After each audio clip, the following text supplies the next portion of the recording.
All right. This book, from which I will be reading, is over 50 years old.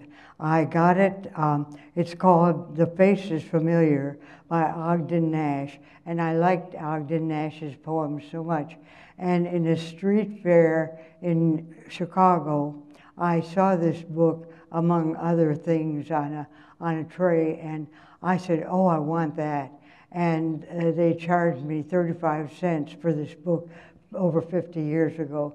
And my husband said, if you hadn't said you really wanted it, you could have gotten it for a quarter. Well, I have been reading it and enjoying it for over 50 years. And Ogden Nash has always been one of my favorite poets.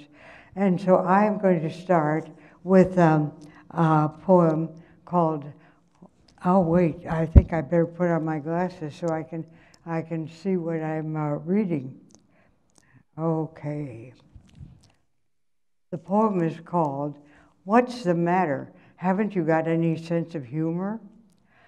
There's at least one thing I would less rather have in the neighborhood than a gangster, and that one thing is a practical prankster. I feel that we should differ more sharply than Montagues and Capulets or York and Lancaster, me and a practical prankster. If there is a concentration camp in Limbo, that is the spot for which I nominate them. Not because I don't like them, but simply because I abominate them. The born practical prankster starts out in early youth by offering people a chair, and when they sit down, it isn't there. And he is delighted and proceeds to more complicated ruses, such as 10-cent x-rays to see through people's clothes with, and powders to give them itches and sneezes. And his bonhomie is something that people get squirted in the eye out of, his boutonniere, and their beds are what he makes apple pie out of. Then, as he matures, he widens his scope, and he is no longer content to present people with exploding cigars and chocolate creams with centers of soap. So he dresses up as an oriental potentate and reviews the British fleet, or collects a little group of king spirits and a few pickaxes and a street closed sign and digs up a busy street. And if people are jumpy about their past or present private lives, he hints that he is writing his memoir and is devoting an entire chapter to their particular skeleton. And usually he reaches the apex of his career when he slips into somebody's bathroom and fills up all the modern conveniences with water and then adds raspberry gelatin. I have recently read with complete satisfaction of a practical prankster, two of whose friends had just been married, which was, of course, in itself simply a challenge to be harried. And it was a challenge he was eager to meet. And he went to the roof of their hotel and tied a rope around his waist, and a colleague lowered him to where he could clash a pair of cymbals outside the window of the nuptial suite. And he weighed 280 pounds, and the rope broke. And that, to my mind, is the perfect practical joke. All right. Now, here's one that I've always liked very much. A lady thinks she is 30, and I have read this one to many of my granddaughters on their 30th birthday. A lady thinks she is 30. Unwillingly, Miranda wakes, feels the sun with terror. One unwilling step she takes, shuddering to the mirror. Miranda, in Miranda's sight, is old and gray and dirty. 29 she was last night. This morning she is 30.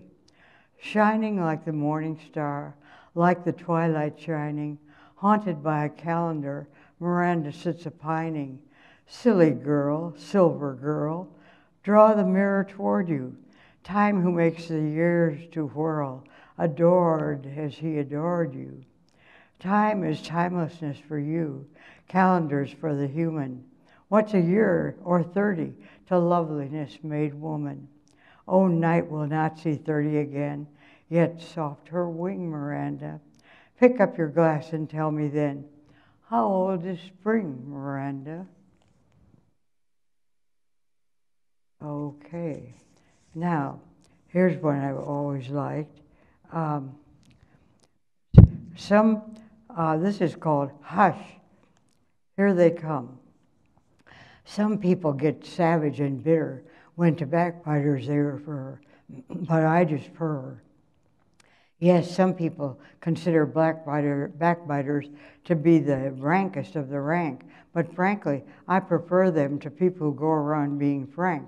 Because usually, when you are backbitten behind your back, you don't know about it, and it doesn't leave a trace. But frankness consists of having your back bitten right to your face. And as if that weren't enough to scar you, why, you right there in person to scotch the defamation. And if you don't happen to be able to scotch it, well, then where are you? Frank people are grim, but genuine backbiters are delightful to be around.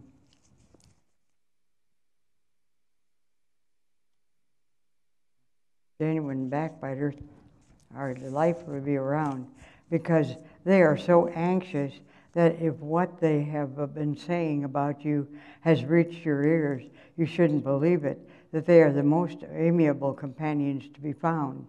They will entertain you from sunset to dawn and cater encouraging to all your weaknesses so they can broadcast them later on. So what if they gnaw on your spine after enjoying your beer and Skittles? I don't blame them the least of not jots or tittles, because certainly no pastime is such diversion lends as talking friends over analytically with friends. So what if they leave your house or you leave theirs? Backbiters strip your flesh and your clothes off. At least it is your back that they bite and not your nose off. I believe in a place for everything and everything in its place. And I don't care how unkind the things people say about me, so long as they don't say them to my face.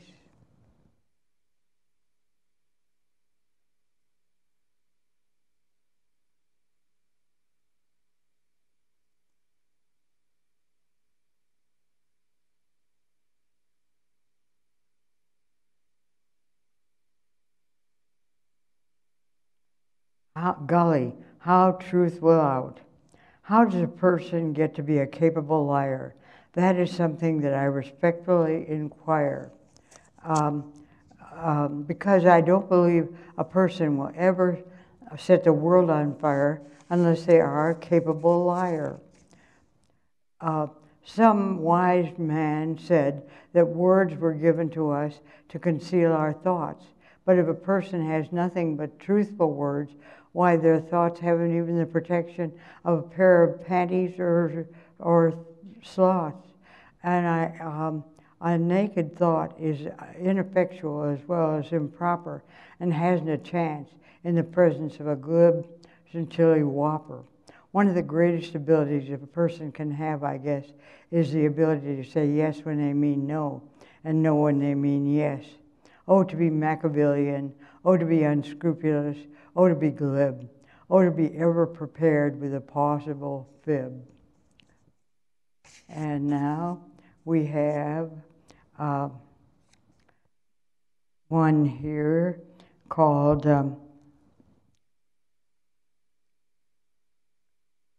Out is Out. Come in, dear guests. We got a treat for you.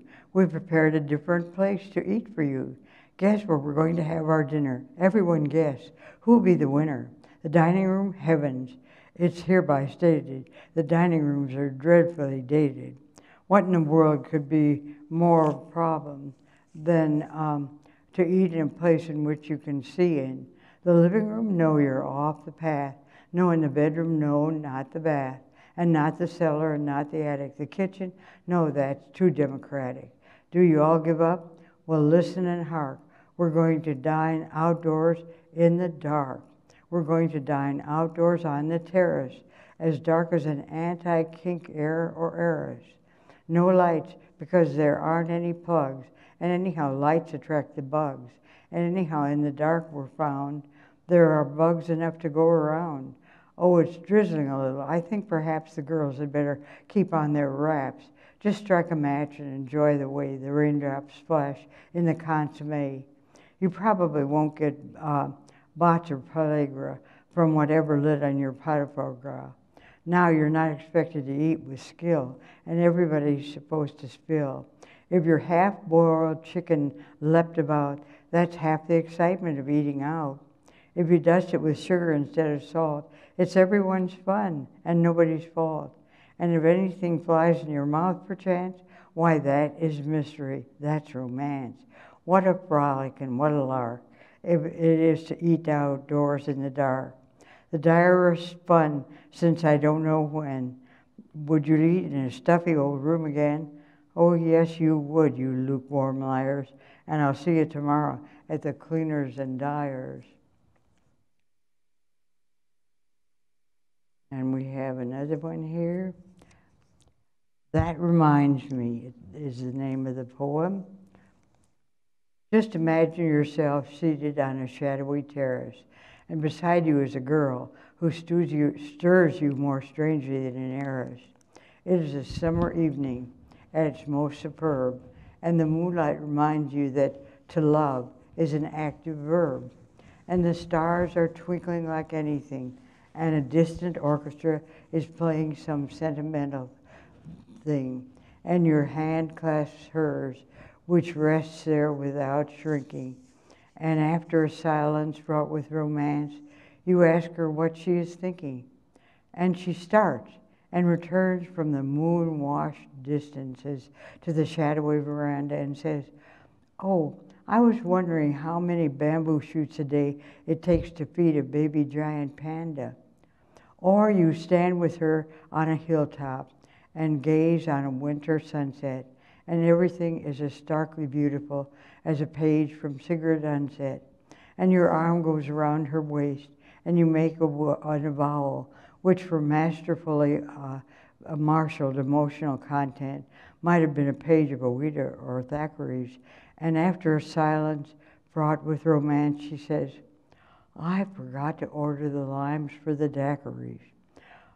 Or in a twilight drawing room, you've just asked the most momentous of questions, and after a silence fraught with romance, she says, "I think that little table would look better where that little table is, but then where would that little table go? Have you any suggestions?"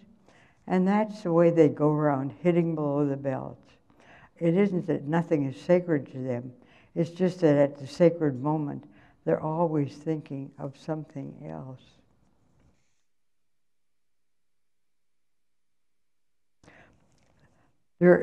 And this is called Arthur. There was an old man of Calcutta who coated his tonsils with butter, thus converting his snore from a thunderous roar to a soft, oleaginous mutter. And he does a lot of these. And there's another one, dentist's anterooms give me tanty rooms. I like that one too. And this is called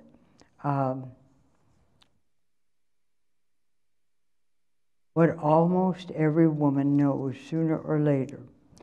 Husbands are things that wives have to get used to putting up with, and with whom they breakfast and with and sup with. They interfere with the discipline of nurseries and forget anniversaries. And when they have been particularly remiss, they think they can cure everything with a great big kiss. They are annoying when they stay home, and even more annoying when they roam. And when you tell them about something they have done, they just look unbearably patient and smile a superior smile and think, oh, she'll get over it after a while.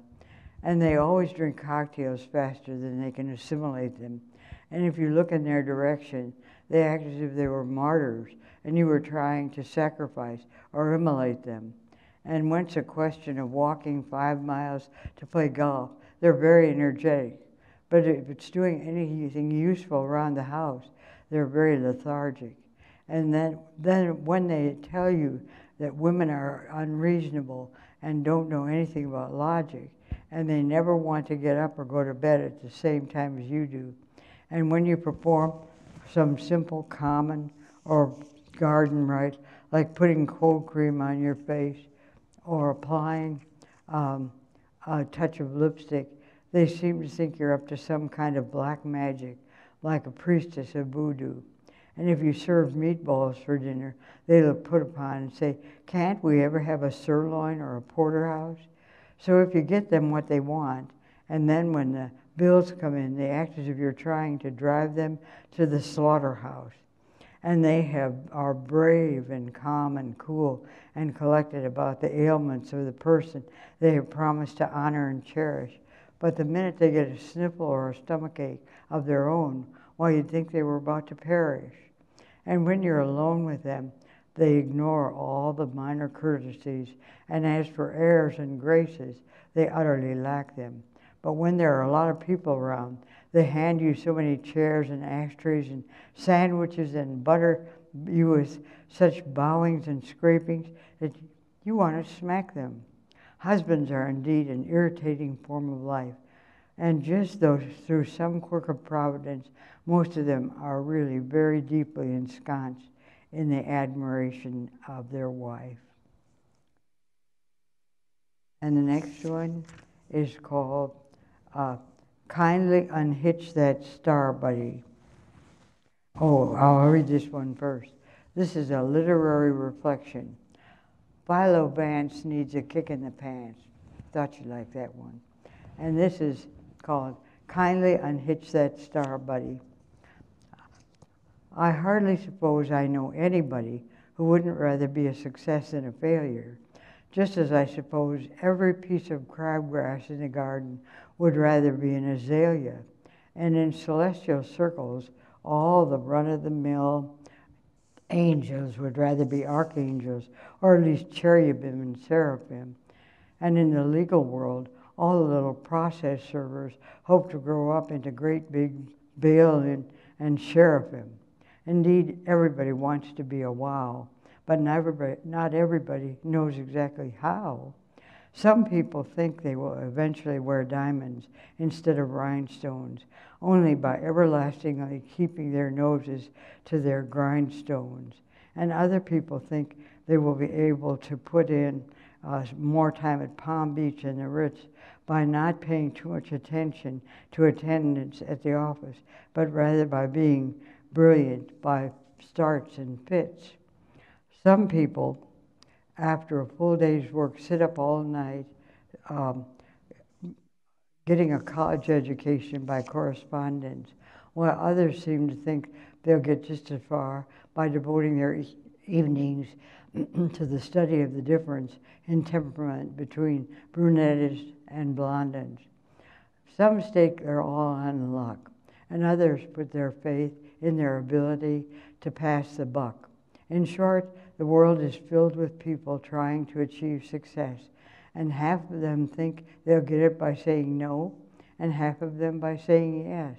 And if by all the ones who say no said yes, and vice versa, such is the fate of humanity that 99% of them still wouldn't be any better off than they were before, which perhaps is just as well, because if everybody was a success, nobody would be contemptuous of anybody else, and everybody would start in all over again, trying to be a bigger success than everybody else. So they would have somebody to be contemptuous of, and so on forevermore. Because when people start hitching their wagon to a star, that's the way they are. Okay. And this one is called The 7 Spiritual Ages of Mrs. Marmaduke Moore. Mrs. Marmaduke Moore, at the age of 10, her name was Jemima Jevons then, was the quaintest of little country maids, her pigtails slapped on her shoulder blades. She fed the chickens and told the truth, and could spit like a boy through a broken tooth. She could climb a tree to the topmost perch, and she used to pray in the Methodist church. At the age of 20, her heart was pure, and she caught the fancy of Mr. Moore. He broke his troth to a girl named Alice, and carried her off to his city palace, where she soon forgot her childhood piety and joined in the orgies of high society. And her voice grew English, or say Australian, and she studied to be an Episcopalian. At 30, our lives are still before us, but Mr. Moore had a friend in the chorus. Connubial bliss was overthrown, and Mrs. Moore now slumbered alone. Hers was by a nature that craved affection. She gave herself up to introspection. Then, finding theosophy rather dry, found peace in the sweet Baha'i and Baha'i. 40, and still an unadorned, abandoned wife, she felt old urges stirring to life. She dipped her locks in a bowl of henna and booked a passage through to Vienna. She paid a professor a huge emolument to demonstrate what his ponderous volume meant. Returning, she preached to the unemployed the gospel according to St. Freud. 50, she haunted museums and galleries and pleased young men by augmenting their salaries. Oh, it shouldn't occur, but it does occur, that poets are made by fools like her. Her salon was full of frangipani, Romanian, Russian, and Hindustani, and she conquered par as well as bogey by reading a book and doing yogi. 60, and time was on her hands, maybe remorse and maybe glands. She felt a need for free confession to publish its youthful indiscretion, and before she was gathered to her from her mother's to compare her sinlets with those of others. Mrs. Moore gave a joyous whoop and immersed herself in the Oxford group. That is the story of Mrs. Moore as far as it goes, but of this I'm sure. When 70 stares her in the face, she'll have found some other state of grace. Mohammed may be her lord and master, or Zeus, or Mithras, or Zoroaster. But when a lady is badly sexed, God knows what God is coming next. And this one is called the Germ. A mighty creature is the germ, much smaller than the pachyderm. His customary dwelling place is deep within the human race. His childish pride he often pleases by giving people strange diseases. Do you, my poppet, feel infirm? You probably contain a germ.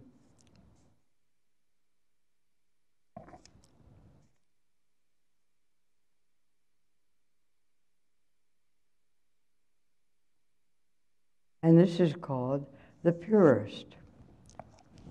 And I will have a little drink of water. Prost.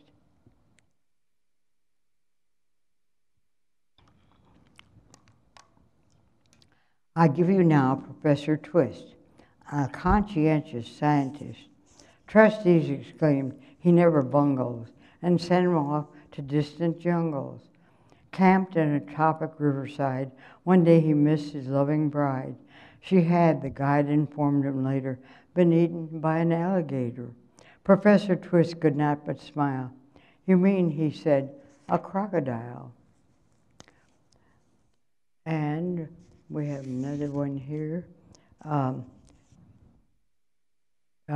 called Common Sense. Why did the Lord give us agility if not to evade responsibility? And this is, let's see,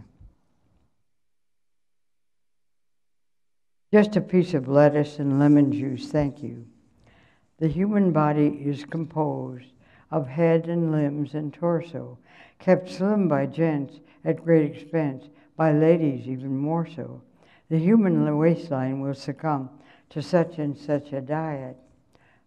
And the tailor made men's and women's coats with the buttons on the same side. It stopped a lot of argument between husbands and wives as to what comparative intelligence of men and women, you may be sure. And what of one thing and another. Everybody was sensible and lived happily ever after, and they said it all to Miriam. And they offered her the dictatorship of the world, but she never used it, only in delirium. And this one is one I always used to read to my children. It's one of my very favorites. It's called The Tale of Custard the Dragon. Belinda lived in a little white house with a little black kitten and a little gray mouse and a little yellow dog and a little red wagon and a realio, trulio little pet dragon. Now the name of the little black kitten was Ink, and the little gray mouse, she called him Blink, and the little yellow dog was as sharp as mustard, but the dragon was a coward, and she called him Custard. Custard the dragon had big sharp teeth, and spikes on top of him and scales underneath, mouth like a fireplace, chimney for a nose, and realio, trulio daggers on his toes. Belinda was as brave as a barrel full of bears, and Ink and Blink chased lions down the stairs. Mustard was as brave as a tiger in a rage, but Custard cried for a nice, safe cage. Belinda tickled him. She tickled him unmerciful. Ink, Blink, and Mustard, they rudely called him Percival. They all sat laughing in the little red wagon at the realio, trulio, cowardly dragon. Belinda giggled till she shook the house, and Blink said, "Week," which is giggling for a mouse. Ink and Mustard rudely asked his age, when Custard cried for a nice, safe cage. Suddenly, they heard a nasty sound, and Mustard growled, and they all looked around. "Meouch!" cried Ink, and "Ooh!" cried Belinda, for there was a pirate climbing in the window, pistol in his left hand, pistol in his right, and he held in his teeth a cutlass bright. His beard was black, one leg was wood. It was clear that that pirate meant no good. Belinda paled, and she cried, "Help! Help!" But Mustard fled with a terrified yelp. Ink trickled down to the bottom of the household, and little mouse Blink strategically mouseholed.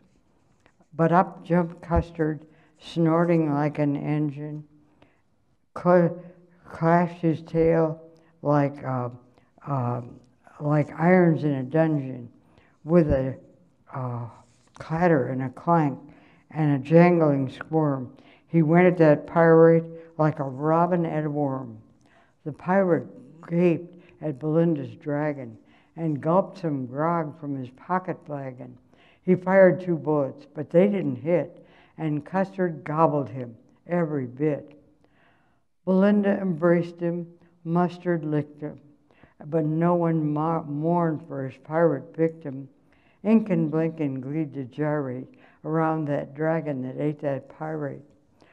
Belinda still lives in her little white house with her little black kitten and her little gray mouse and her little yellow dog and her little red wagon and her realio, trulio little pet dragon. Belinda is as brave as a barrel full of bears, and Ink and Blink chase lions down the stairs. Mustard is as brave as a tiger in a rage, but Custard keeps crying for a nice, safe cage. And here's one called Curl Up and Diet. Some ladies smoke too much, and some ladies drink too much, and some ladies pray too much, but all ladies think that they weigh too much. They may be as slender as a sylph or a dryad, but just let them get on the scales, and they embark on a doleful Jeremiad. No matter how low the figure the needle happens to touch, they always claim it is at least 5 pounds too much. No matter how underfed to you a lady's anatomy seemeth, she describes herself as Leviathan or Behemoth. To the world she may appear slinky and feline, but she inspects herself in the mirror and cries, "Oh, I look like a sea lion." Once upon there was a girl, more beautiful and witty and charming than tongue can tell, and she is now a dangerous, raving maniac in a padded cell. And the first indication her friends and relatives had that she was mentally overwrought was one day when she said, "I weigh 127, which is exactly what I ought." Oh, often I am haunted by the thought that somebody might someday discover a diet that would let ladies reduce just as much as they wanted, because I wonder if there's a woman in the world strong-minded enough to shed 10 pounds or 20 and say, there now, that's plenty. And I fear me one 10-pound loss would only arouse the craving for another. Or so it wouldn't do any good for ladies to get their ambition and look like somebody's 14-year-old brother. Because having accomplished this with ease, they would next want to look like somebody's 14-year-old brother in the final stages of some obscure disease. And the more success you have, the more you want to get of it. So then their goal would be to look like somebody's 14-year-old brother's ghost, or rather not the ghost itself, which is fairly solid, but a silhouette of it. So I think it's very nice for ladies to be lithe and lissome, but not so much so that you cut yourself if you happen to embrace them or kiss them. And here's one that everybody's heard. Reflections on ice breaking. Candy's dandy, but liquor's quicker.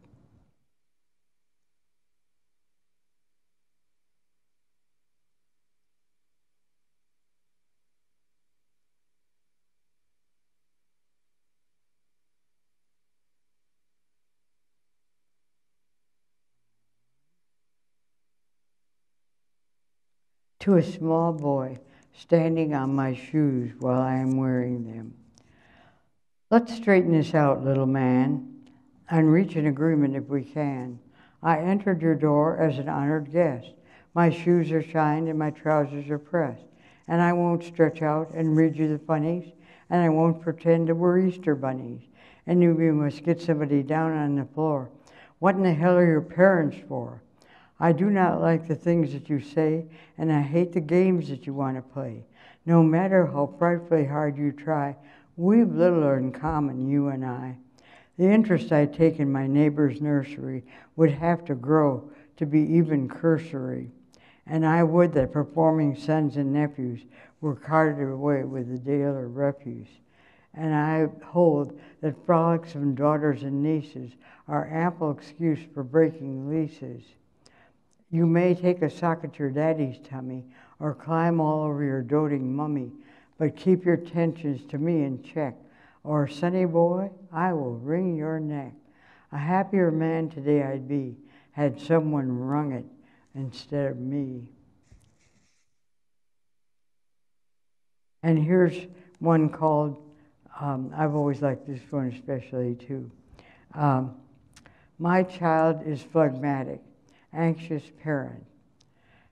Anxious parent, I guess you've just never been around. I guess you just don't know who are the happiest people anywhere to be found. So you are worried, are you, because your child is turning out to be phlegmatic? Forgive me if I seem a trifle unsympathetic. Why do you want your child to be a flashing, coruscating gem? Don't you know the only peace the world can give lies not in flame, but in phlegm? Don't you know that the people with souls of putty are the only people who are sitting prutty? They never get all worked up at the drop of a pin or a feather or a hat. They never go around saying bitterly to themselves, oh God, did I really say that? They never go around saying bitterly to themselves, they never, did I really say that? They never boil over when they read about stool pigeons getting girls into reformatories by making treacherous advances. They never get perfectly futilely harrowed about Sacco and Vanzetti or Alice Adams who don't have good times at dances. They never blink an eyelash about colleges that are going to the dogs because of football overemphasis. They never almost die with indignation when some colored person is lunched in Natchez or Memphises. No, when they eat, they digest their food, and when they go to bed, they get right to sleep. And 4 phlegmatic angels watch you keep. Oh, to be phlegmatic, oh, to be stolid, oh, to be torpid, oh, to be calm. For it's only thus, anxious parent, that you can get through life without a qualm. And this one is called the Cobra. This creature fills its mouth with venom and walks upon its duodenum.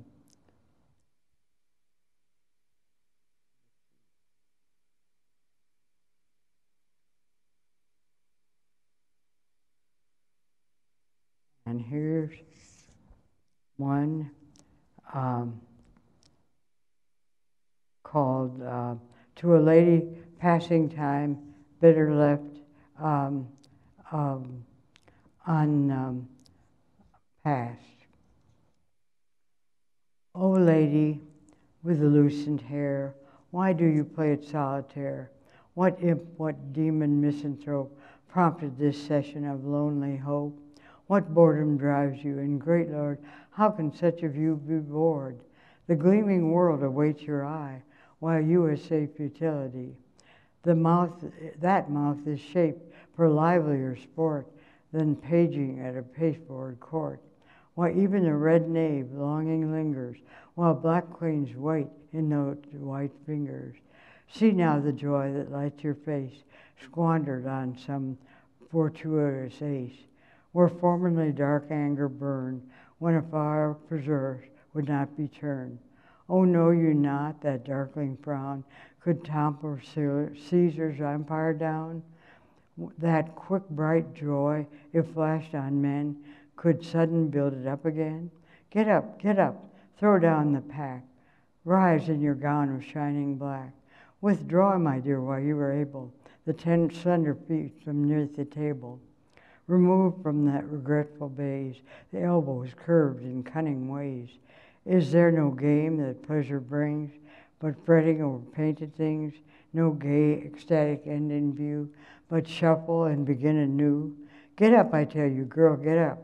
Wine keeps not ever in the cup. Music is mortal. Comes a day when the musicians will not play. Even love is immortal, love undying, finds the loved one's patience trying. Let 52 rivals hiss me. For God's sake, girl, come here and kiss me.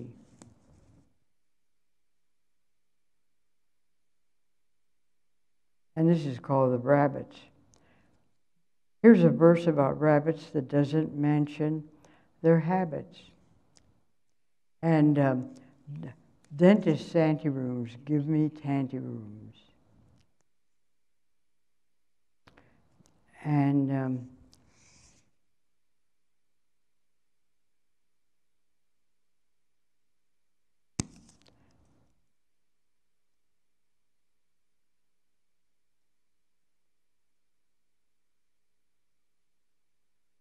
pediatric affection.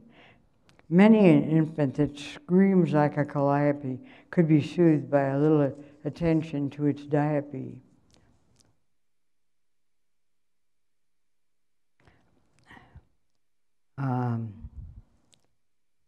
There was a lady loved a gent, but her reward was meager. Said her gentleman friend to his gentleman friends, the lady's overeager. There was a lady loved a gent. She held her backbone rigid. Said her gentleman friend to his gentleman friends, the lady's far too frigid. There was a lady loved herself, but equipped with cold and hot, said her gentleman friends to the gentleman friends, whatever it is she's got. Oh, let us laugh at the lines above, less precious than pearls and rubies, telling the ladies what ladies know, the gentlemen all are boobies. And I think that's probably it for today. And I think that you always, if you want some fun, read some Ogden Nash. I've been doing it for the 50 years I've had this book. And have a wonderful day. Bye.